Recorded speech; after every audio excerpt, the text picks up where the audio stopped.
Julaibib radhiyallahu anhu merupakan sahabat Nabi Muhammad yang tidak mengetahui siapa ayah dan ibunya.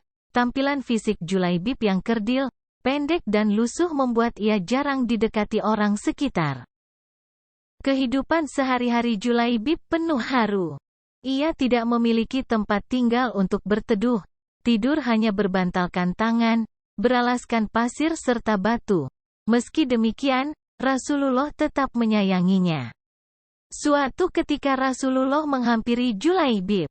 Rasulullah bertanya kenapa Julaibib tidak menikah. Siapakah orangnya yang mau menikahkan putrinya dengan diriku ini? Ya Rasulullah, ujar Julaibib.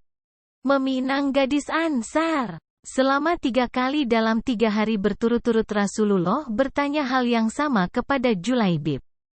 Hingga akhirnya Rasulullah membawa Julaibib ke rumah sahabat Ansar. Aku ingin menikahkan putri kalian, kata Rasulullah.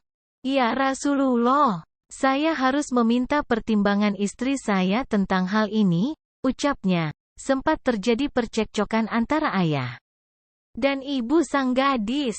Perdebatan tersebut terjadi lantaran Julaibib yang tidak diketahui nasabnya, tidak berharta, juga tidak berpangkat.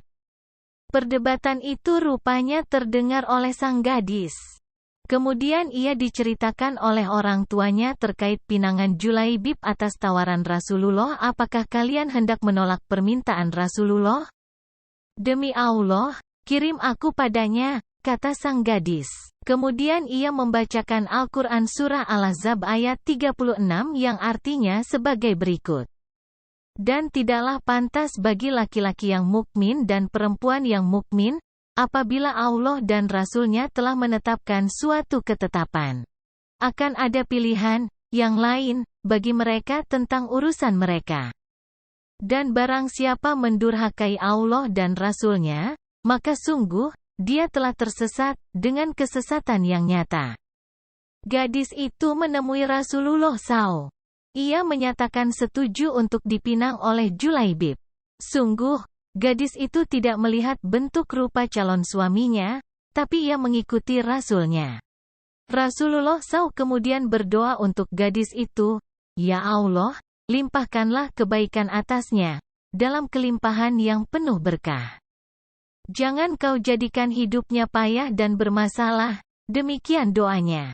Namun, Julaibib tak sempat dinikahkan dengan gadis itu. Ia gugur di jalan Allah dalam sebuah pertempuran, sebab kala itu Rasulullah SAW memerintahkan kepada kaum muslimin untuk berjihad di jalan Allah. Rupanya Julaibib sudah merindukan syahid di medan perang.